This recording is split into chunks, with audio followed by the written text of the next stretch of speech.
Hey guys, this is Dr. Hub. In case you haven't subscribed, please do subscribe. This is a concise, well-crafted summary and it highlights only the important keywords. Carcinoma of the lung.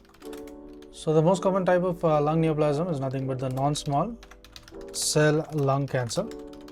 And the lung cancer can arise from the respiratory epithelium. Next is this is epithelium of the bronchi and also the bronchioles. Next, also the presence of the alveoli. It mainly arises from the lung hilum and except for certain adenocarcinomas and the bronchoalveolar carcinoma.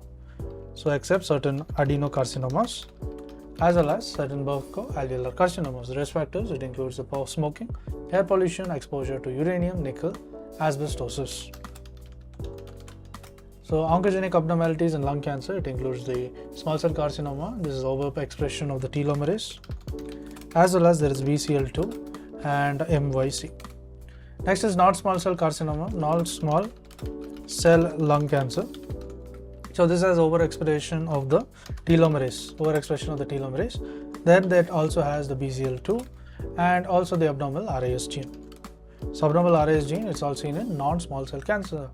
That is telomerase, BCL2 and the RAS gene. Next is the tumor location. The tumor location, the central tumors are within the 2 cm margin. So they are within the 2 cm margins of the proximal bronchial tree. The proximal bronchial tree or the great vessels include the small cell, and also the squamous cell carcinoma.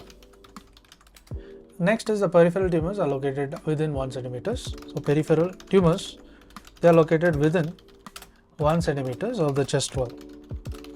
And it includes adenocarcinomas and the large cell carcinomas. So it includes the adenocarcinoma and the large cell carcinoma. Then the apical tumors are placed above the arch of aorta. Apical tumors are above arch of aorta. Next is the clinical features. Another clinical feature is the common symptoms of lung cancer. It includes the cough, dyspnea, chest pain, hematosis. The massive hematosis is defined as the expectoration which is greater than 600 ml of blood in 24 hours. The bleeding from the bronchial arteries is responsible for the hemoptysis. The symptoms are based on the location as well as the region of spread. The metastasis, the most common site of metastasis is the lung cancer, is the brain. From the lung cancer is the brain, followed by the bone, then the liver, then the adrenal glands and the lung.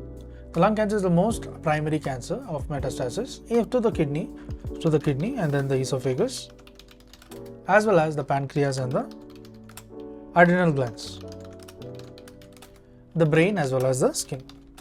So paraneoplastic syndromes are associated with the lung cancers. So they affect the cardiovascular, that's the CVS, then the metabolic, as well as the neuromuscular and other systems. So CVS, if you see, it includes the thrombophlebitis, the non-bacterial thrombotic endocarditis, as well as the metabolic. So paraneoplastic syndromes we saw. So the metabolic, the inappropriate, it can include the inappropriate ACTH, ADH, hypercalcemia, as well as the acanthosis nigricans. So then when we move on to the GIT, it can cause the carcinoid syndrome. And when you look at the erythrocytosis, and then there's a neuromuscular, that is, it includes the dementia and also the autonomic neuropathy. Next is there is also the Lambert-Eaton syndrome and the polymyositis. Next is we look at the diagnosis.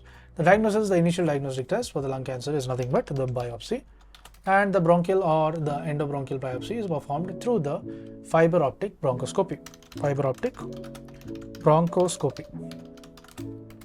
So let's look into then the PECT is the best imaging modality for the diagnosing and the staging. To learn and grow daily like this, please do subscribe.